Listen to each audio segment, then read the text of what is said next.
Hey guys, मैं हूं आप लोगों के साथ सचिन मेवाड़ और आज हम चर्चा करने वाले हैं प्राचीन भारत के इतिहास में मध्य पाषाण काल के बारे में।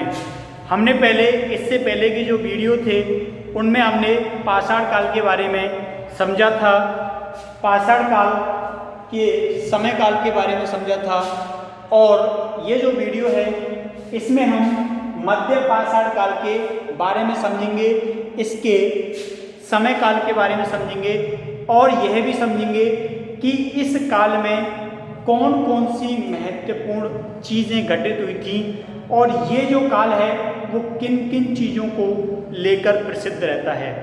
ठीक है, अब देखिए इस काल को समझने के लिए सबसे पहले इसकी जो समय अवधि है वो देखिए समय अवधि क्या है। तो मैंने तुमको पहले ही बता दिया था कि 10,000 से लेके और 4,000 ईसा पूर्व की जो समय अवधि होती है वो मध्य पाषाण काल में शामिल की जाती है। ठीक है, कब से लेकर कब तक? 10,000 ईसा पूर्व से लेके और 4,000 ईसा पूर्व के मध्य का जो समय होता है वो किस में शामिल किया जाता है?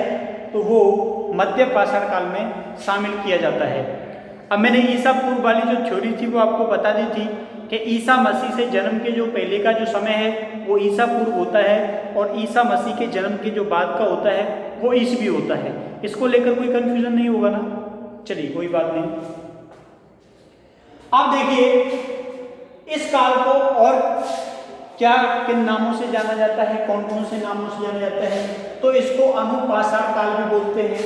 ठीक है, अगर कहीं पर पूछ लिया जाए अनुपाषाण काल का कालखंड कितना है, समय कितना है, तो बिल्कुल वही है जो कि मध्य पाषाण काल का है, क्योंकि इसका नाम जो है वो ये भी है। इसके अलावा आगनव पाषाण काल भी इसको बोलते हैं, ये भी आपको याद रखना है, और इसको संक्रमण काल भी कहा जाता है। तो ये जो तीनों नाम हैं, अनुपाषाण काल ये भी आपको याद रखना है, आगनव पाषाण काल ये भी आपको याद रखना है और संक्रमण काल ये भी नाम आपको याद रखना है। इन तीनों का नाम एक ही है, एक ही कालखंड है, इसीलिए इन तीनों में से कोई सा भी पूछ लिया जाए तो परेशान होने की जरूरत नहीं है। ये तीनों मध्य पाषाण काल के ही क्या हैं? नाम हैं। देखिए अगर हम कुछ उदाहरणों के रूप में बात करें, कुछ उदाहरणों को समझें, तो देखिए आदमगढ़ कहाँ पे पड़ता है? तो ये पड़ता है एमपी यानी कि मध्य प्रदेश में। ठीक है, और इसके अलावा बागौर, अब बागौर को तो सभी जानते हैं, अपने यहाँ पर ये राजस्थान में। तो बागौर और आदमगढ़ जो है यहाँ से क्या मिले हैं? साक्ष्य मिले हैं। किसके साक्ष्य मिले हैं? पशुपालन के साक्ष्य मिले हैं। ठीक है, ये दोनों ही मध्य पाषाण काल के समय के स्थल रहे हैं और यहाँ से पशुपालन के क्या मिले हैं? साक्ष्य मिले हैं। अब देखिए इसके अलावा लेखामोड़ा गुफा, कौन सी गुफा?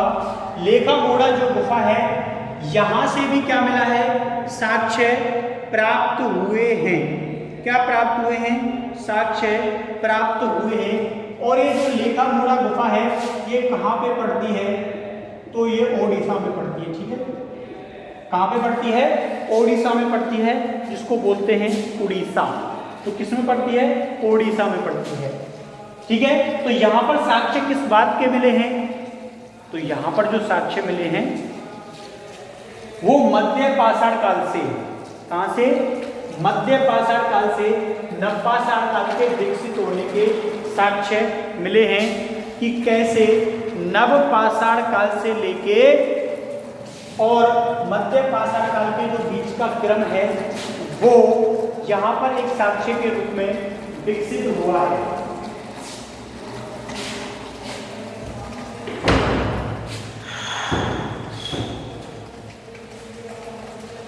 ठीक है, तो एक साक्ष्य के रूप में क्या हुआ है? विकसित हुआ है। तो ये सारी सूचना कहाँ से मिलती है? लेखामोड़ा गुफा से मिलती है। अब आगे देखिए इसके अलावा पाटड़े नामक स्थान कहाँ पे पड़ता है? तो ये पड़ता है 40 गांव महाराष्ट्र में। कहाँ पड़ता है? 40 गांव महाराष्ट्र से पड़ता है। तो यहां से भी क्या मिले हैं? प्राचीन मध्य पाषाण काल के साक्ष्य मिले हैं।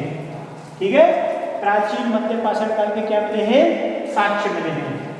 इसके अलावा जो महत्वपूर्ण चीजें हैं उनमें देखिए, चलो साक्ष्य मिले, लेकिन साक्ष्यों में क्या मिला है? देखिए, आपकी जो जानी पहचानी चीज है, धनुष बाण का प्रयोग इसी काल से शुरू होता है। आप लोग रामायण महाभारत इन सारी चीजों में देखते हो ना,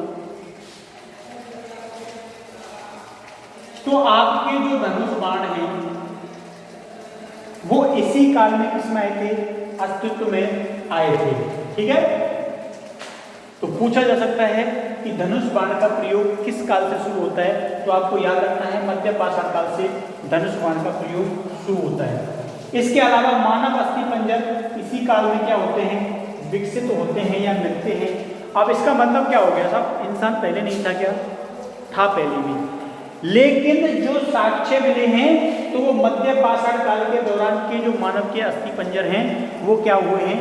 प्राप्त हुए हैं। तो ये बात आपको याद रखनी है कि मानव के अस्थि पंजर जो है वो मध्य पाषाण काल से प्राप्त हुए हैं। और एक और महत्वपूर्ण बात, इसी काल से शवों को दफनाने की जो प्रथा है, जो प्रक्रिया है, वो क्या होती है? शुरू होती है। इसके पीछे कारण क्या है? क्योंकि हमको उसी काल के मिले हैं। अब उसी काल के मिले हैं तो उसी काल से ही क्या होगा?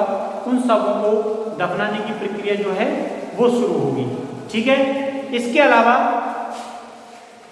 कब्र बनाने का जो कार्य है वो भी क्या है? इसी काल के दौरान शुरू होता है। तो कितनी सारी चीजें इस काल के दौरान हुई थी, जिनमें धनुष बाण का प्रयोग, मानव अस्थि पंजर, शवों को दफनाने की प्रक्रिया, कब्र निर्माण आदि महत्वपूर्ण चीजें हैं। ठीक, तो एक बार वापस से देखिए, मध्य पाषाण काल जिसको मेसोलिथिक एज बोलते हैं, 10,000 से लेकर 4,000 ईसा पूर्व का इसकी अवधि मानी जाती है।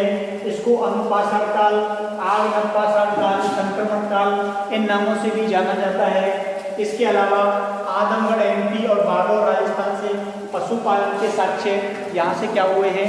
प्राप्त हुए हैं। इसके अलावा लेखामोड़ा गुफा कहाँ पे है? उड़ीसा में है। तो यहाँ से मध्य पाषाण से नवपाषाण काल के विकसित होने के क्या मिले हैं? साक्ष्य मिले हैं। पाटली जगह पड़ती है 40 गांव महाराष्ट्र में, तो यहाँ से भी क्या है? प्राचीन मध्य पाषाण काल के साक्ष्य मिले हैं। धनुष बाण का प्रयोग सबसे पहले किस काल में हुआ था? इसी काल से शुरू होता है। मानव के अस्थि पंजर भी इसी काल से ही मिलते हैं और इसी काल से शवों को दफनाने की प्रक्रिया शुरू होती है। कब्र निर्माण का कार्य इसी काल से होता है। ठीक है, तो ये सारी चीजें तुमको समझ में आ गई। अब आगे देखते हैं।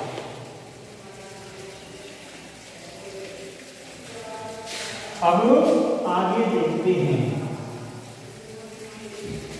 देखिए, प्रथम वर्ष के जो छात्र और छात्रा हैं वो क्या है?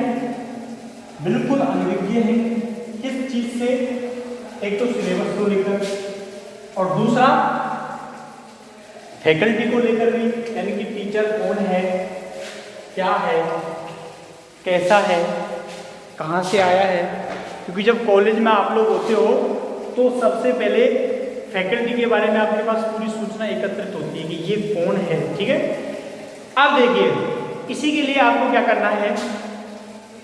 जो बच्चे सुनते हैं रेगुलर, क्योंकि अभी बहुत सारे बच्चे कनेक्ट नहीं हुए, एडमिशन भी चल रहे हैं इस दौरान, तो बहुत सारे बच्चे पढ़ भी रहे हैं और कुछ बच्चे नहीं भी पढ़ रहे हैं। ठीक है, तो वो लोग जब भी इस वीडियो को देखेंगे मेरे रिकॉर्ड करने के बाद, तो आप लोगों को क्या करना है? टेलीग्राम जो ऐप होता है, सबने इसका नाम सुन रखा होगा, तो यहाँ पे क्या करना है? टेलीग्राम पे जाके सर्च करना है SA, मैं बिल्कुल बड़े अक्षरों में लिखता हूँ, तो आपको सर्च करना है सचिन सर हिस्ट्री। ठीक है, क्या सर्च करना है? सचिन सर हिस्ट्री करना है। तो यहाँ पे टेलीग्राम में क्या मिल जाएगा? मेरा जो चैनल है वो मिल जाएगा।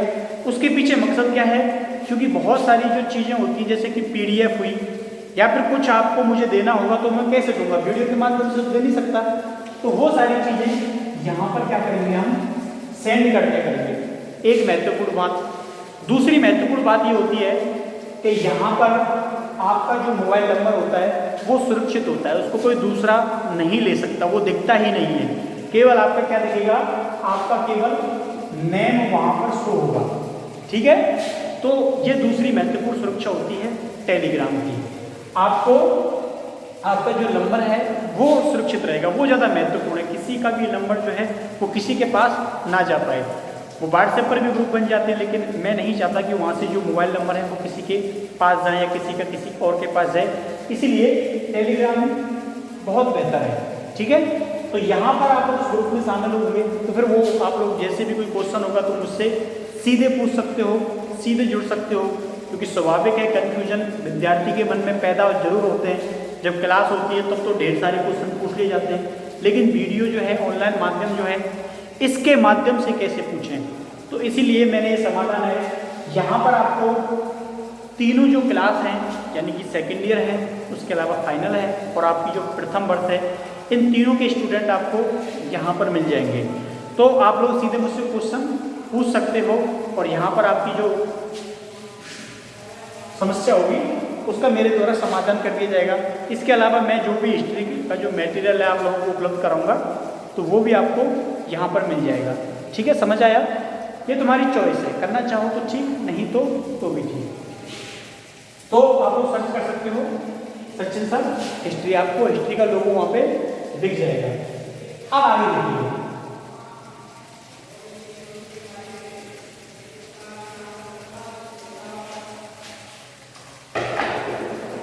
अब देखिए हम जो अब आगे पढ़ने वाले हैं,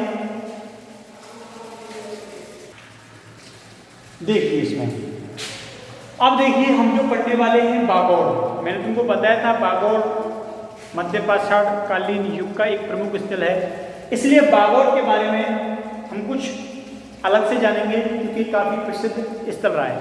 देखिए बागौर जो है वो किस नदी के किनारे पर स्थित है, तो कोठारी के नदी जो है उसके किनारे स्थित है। और कोठारी किस नदी की सहायक नदी है, तो ये बनास की क्या है, सहायक नदी है। कौन सी? कोठारी।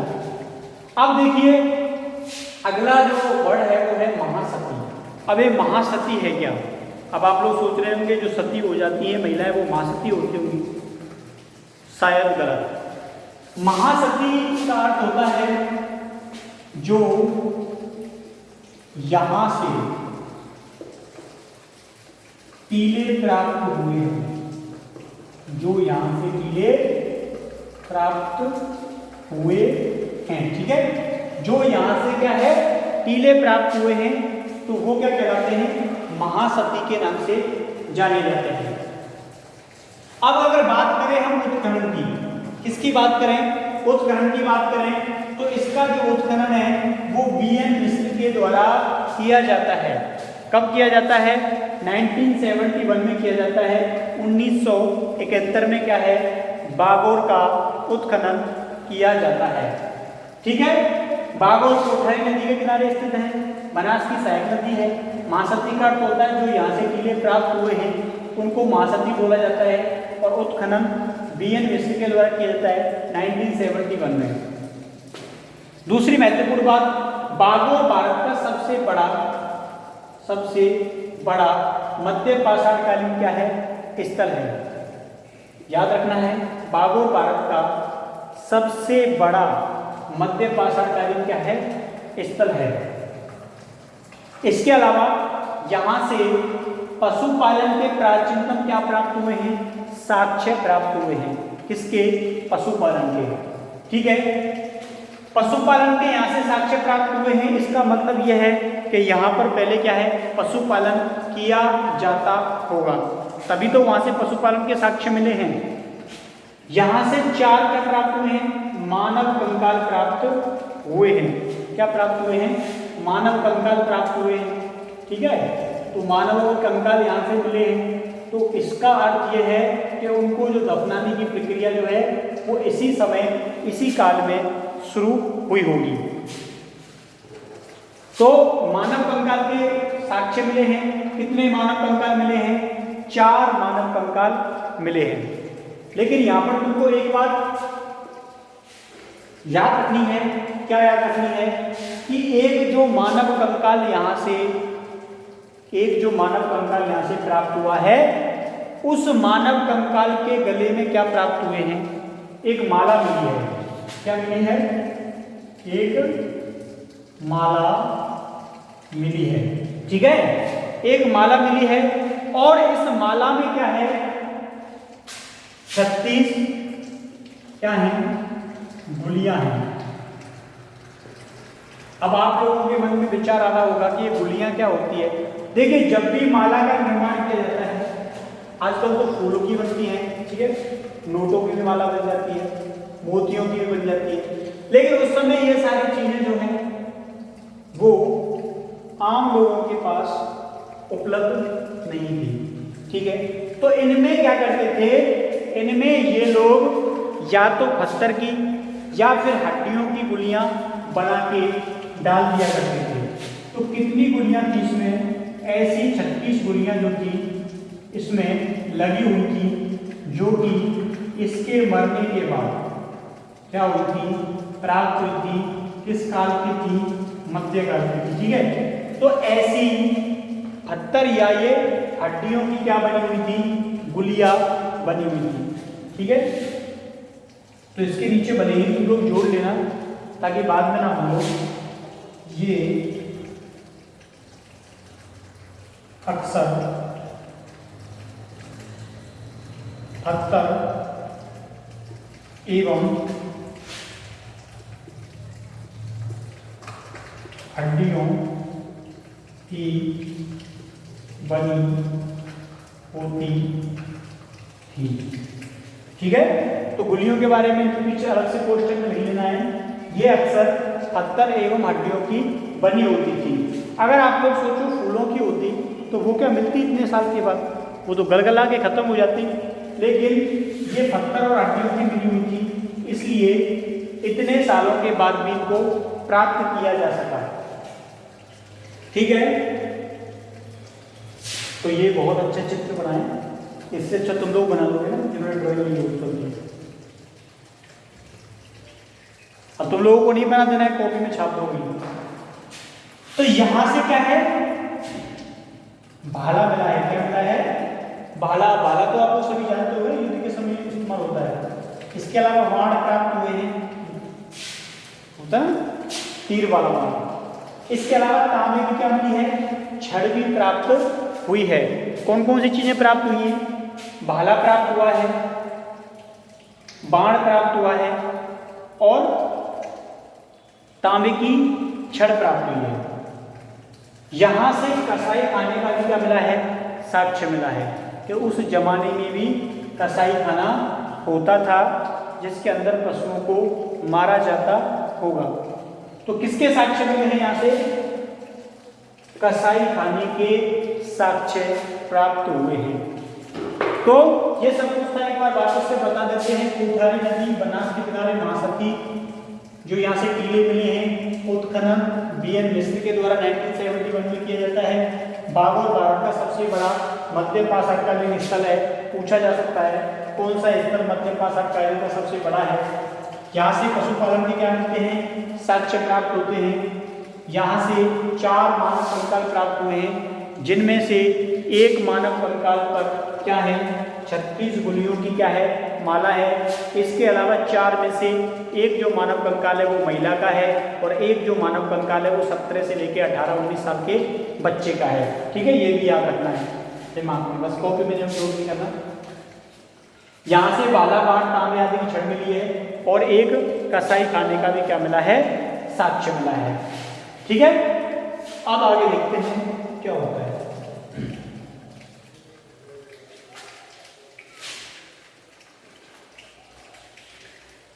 क्योंकि तुम लोग मिटाने वाली वीडियो में थोड़ी देखते हो, तो आगे बस आगे किया 10-20 सेकंड और सीधा वहीं पे जहाँ पे पढ़ाई शुरू होती है ना। लेकिन कई बार मिटा देते हैं, बहुत सारी बातें बोल भी दिया जाती है।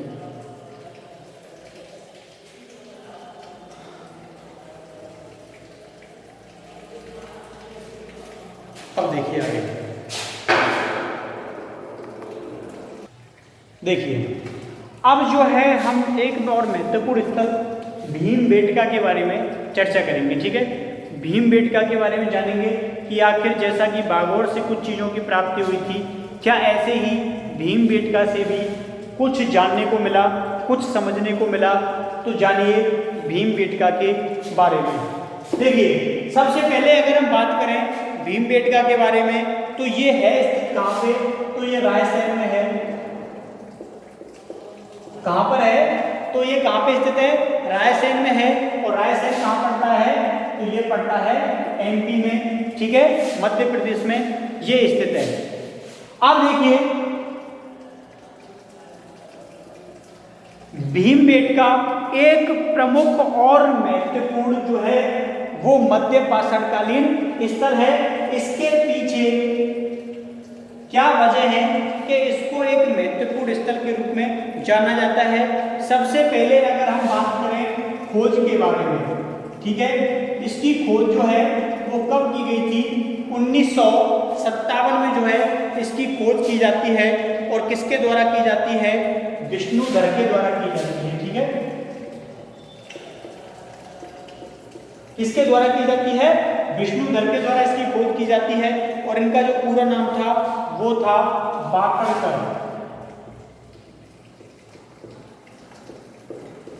तो विष्णुधर बाकड़कर के द्वारा 1957 में भीमबेटका की क्या की जाती है, खोज की जाती है। ठीक है, अब देखिए इनको जो विष्णुधर ये थे, इनको क्या कहा जाता है, पाषाण काल का, इनको क्या कहा जाता है, क्या कहा जाता है, इनको पितामह कहा जाता है। ठीक है,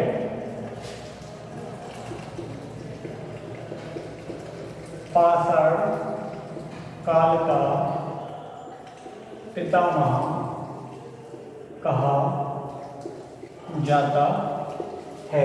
ठीक है, तो विष्णुधर को क्या कहते हैं, पाषाण काल का पितामह कहा जाता है। इसके अलावा तो यहां से क्या है, कला एवं कर्मकांडों के, इसके कला एवं कर्मकांडों के साक्ष्य प्राप्त हुए हैं। ठीक है, तो यहां से कला एवं कर्मकांडों के साक्ष्य जो हैं वो प्राप्त हुए हैं। अब उन साक्ष्यों में किन किन चीजों के बारे में चर्चा हुई है तो वो समझिए। सबसे पहले सवा कक्ष गुफा मिली है। क्या मिला है, तो सवा कक्ष गुफा मिली है जिसके अंदर, ठीक है, जिसके अंदर जो है क्या प्राप्त हुआ है,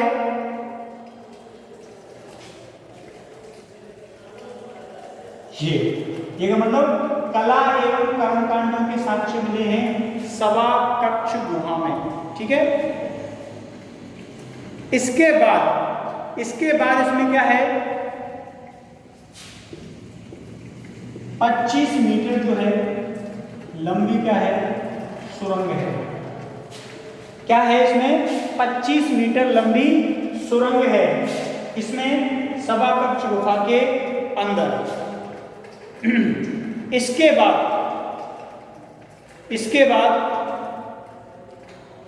एक इसके अंदर क्या है, कक्ष है। कक्ष कैसा है, 3 द्वारों वाला कक्ष है। तो वो जो कक्ष इसके अंदर से मिला है वो कितने द्वारों का है, 3 द्वारों का है। और ये जो गुहा है कितनी गहरी है, तो वो 25 मीटर तक का है, गहरी है, 25 मीटर तक लंबी है। ठीक है, कुछ इस प्रकार से है। तो इसकी जो लंबाई है इधर से, तो वो टोटल कितनी है, 25 मीटर, जो कि काफी ज्यादा होती है, काफी लंबी होती है।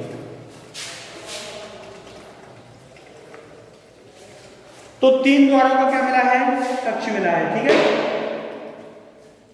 यहां से कितनी गुफाएं मिली हैं? तो 642 गुफाएं मिली हैं। कितनी गुफाएं मिली हैं टोटल यहां से? तो 642 गुफाएं मिली हैं। इन 642 में से क्या है, जो 400 हैं, कितनी, जो 400 हैं उन पर क्या है, चित्रण है। क्या है? चित्रण है। यानी कि 642 में से 400 गुफाओं के ऊपर चित्र बने हुए हैं। क्या बने हुए हैं? चित्र बने हुए हैं। ये चीज तुमको क्या रखनी है, याद रखनी है। यहां तो दिख रहा है ना नीचे? चलिए, तो 642 जो गुफाएं, इनमें से 400 पर चित्र बने हुए हैं। और नीले रंग, किसका? नीले रंग का प्रयोग किया गया है। ठीक है, कैसे रंग का प्रयोग किया गया चित्रों को बनाने के लिए? तो चित्रों को बनाने के लिए नीले रंग का प्रयोग किया गया है। ठीक है, तो भीमबेटका रायसेन एमपी में है। खोज 1957 में विष्णुधर किसके द्वारा की गई थी? बाकरकर के द्वारा की गई थी। इनको पाषाण काल का पितामह कहा जाता है। तो यहाँ से काल एवं कर्म कांडों के साथ साक्ष्य की प्राप्ति होती है। कहाँ से होती है? सभा कक्ष गुहा से होती है, जो कि 25 मीटर तक लंबी है। और इसमें कितने द्वार हैं? एक कक्ष है उसके अंदर, जिसमें 3 द्वार हैं। यहाँ से कुल 642 गुफाएं मिली हैं, जिनमें से 400 गुफाएं ऐसी हैं जिनके ऊपर विभिन्न क्या है, चित्र बने हुए हैं। ठीक है, और यहाँ इनमें किस रंग का प्रयोग किया गया है? तो नीले रंग का प्रयोग किया गया है। ठीक है, आगे देखो। इसके बाद जो महत्वपूर्ण चीजें हैं वो देखिए। खोज और खोजकर्ता, ये चीजें अच्छे से आपको आनी चाहिए। ठीक है, यहां से भरा का चित्र एवं गणेश का चित्र प्राप्त हुआ है। किस किस का? भरा का और गणेश का जो चित्र है वो प्राप्त हुआ है। ठीक है, अब देखिए, यहां से जो एक सुअर, अब सुअर तो जानते हैं ना तुम लोग, सुअर का चित्र मिला है। अब मैं क्यों बता रहा हूं तुमको एक सुअर का चित्र मिला है, क्या खास है इसमें? क्या है, सुअर का जो चित्र मिला है, इसका शरीर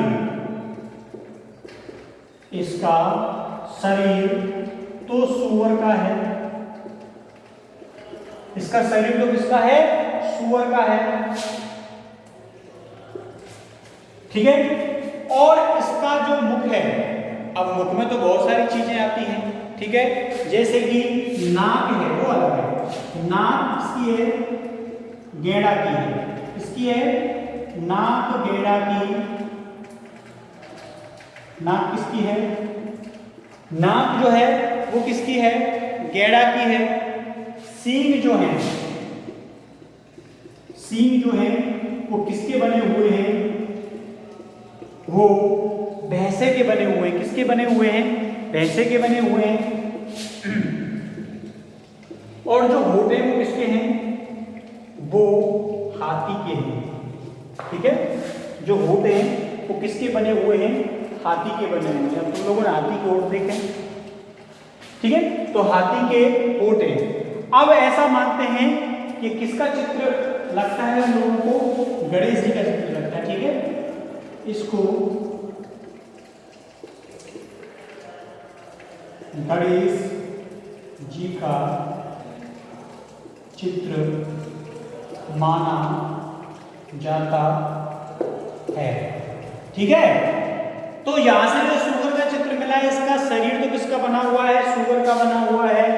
लेकिन इसकी जो नाक है वो किसकी है? गेड़ा की है। सींग जो है वो किसके हैं? भैंस के हैं। और जो इसके जो होंठ हैं वो किसके बने हुए हैं?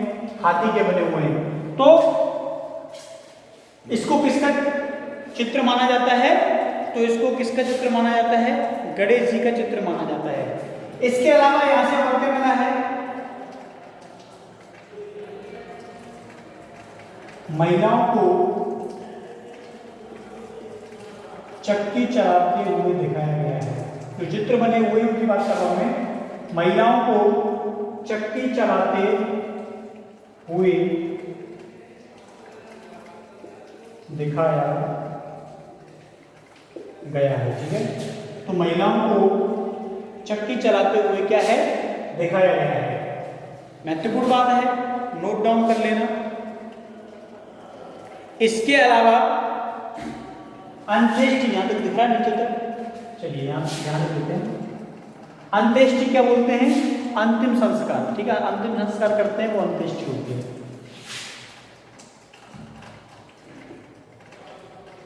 तो अंत्येष्टि के साक्ष्य मिले हैं। किसके साक्ष्य मिले हैं? अंत्येष्टि के साक्ष्य यहां से क्या हुए? प्राप्त हुए हैं।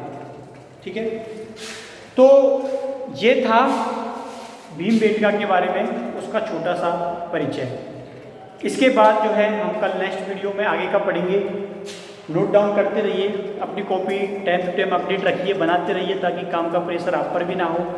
और कोई भी चीज़ है तो मुझसे आप लोग पूछ सकते हो। तब तक के लिए थैंक यू, धन्यवाद, बाय बाय।